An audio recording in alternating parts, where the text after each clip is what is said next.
એક મહત્વના સમાચાર મળી રહ્યા છે। આંબેડકરની મૂર્તિ તોડવા મામલે હવે રાજકારણ ગરમાયું છે। ભાજપ અને કોંગ્રેસના કાર્યકરો આમને સામને આવી પહોંચ્યા છે। અમદાવાદની અંદર આ પ્રતિમા તોડવામાં આવી હતી, ત્યારબાદથી જ ભાજપ અને કોંગ્રેસમાં પ્રહારો પણ જોવા મળી રહ્યા હતા। કમિશનર કચેરીમાં હવે ભાજપ અને કોંગ્રેસના આગેવાનો સામે આવી પહોંચ્યા છે। કોંગ્રેસ પહોંચે તે પહેલા બીજેપી આગેવાન રજૂઆત માટે કમિશનર કચેરી પહોંચી ચૂક્યા છે। આંબેડકરની પ્રતિમા તોડવાને લઈને હવે રાજકારણ ઉગ્ર બનતું નજરે પડી રહ્યું છે કે જ્યાં કમિશનર કચેરીએ કોંગ્રેસ અને ભાજપના આગેવાનો પહોંચ્યા। સૌથી પહેલા કોંગ્રેસ આવે તે પહેલા ભાજપના આગેવાનો રજૂઆત કરવા માટે પહોંચી ગયા હતા। ભાજપ અને કોંગ્રેસે આરોપીઓને પકડવા માટે રજૂઆત કરી છે।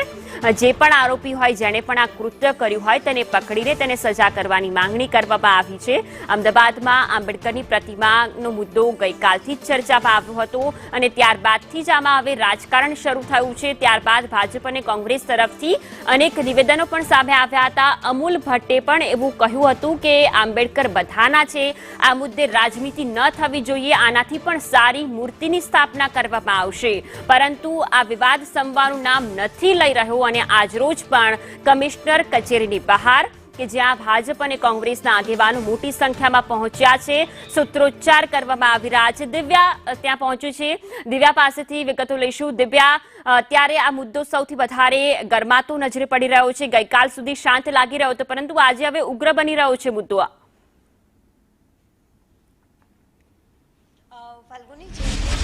ગતકાલની વાત કરીએ તો ગતકાલે જે આંબેડકર પ્રતિમાને નુકસાન પહોંચાડવાને લઈને વિવાદ શરૂ થયો હતો। એક દિવસ ધરણા કરવામાં આવ્યા હતા, બીજા દિવસે પણ આજે તેમનો વિરોધ છે જે ખોખરા વિસ્તારમાં યથાવત જોવા મળી રહ્યો છે। પરંતુ આ બાબા સાહેબ આંબેડકરની પ્રતિમાને નુકસાન પહોંચાડવાને લઈને રાજકારણ જરૂર ગરમાયું છે, તેમ કહીએ તો કોઈ નવાઈ નથી। કારણ કે પોલીસ કમિશનર કચેરી ખાતે કોંગ્રેસના આગેવાનો સહિતના તમામ લોકો આગળ હાજર રહ્યા છે। તે સાથે કોંગ્રેસના નેતાઓ પહોંચે તે પહેલા ભાજપના તમામ ધારાસભ્ય, સાંસદ સહિત તમામ આગેવાનો જે છે હાજર રહ્યા હતા અને જે જવાબદાર આરોપીઓ છે તેમને કડકમાં કડક લોકો તમામને ધરપકડ કરી લેવામાં આવે તેવી પણ અપીલ સાથે તેવી રજૂઆત છે જે પોલીસ કમિશનરને કરવા માટે પહોંચ્યા છે।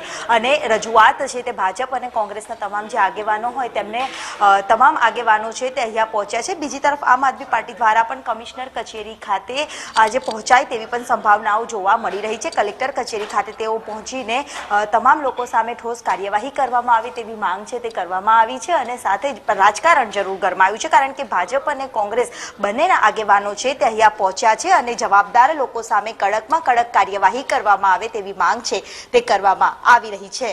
જી દિવ્યા, આભાર તમામ વિગતો બદલ।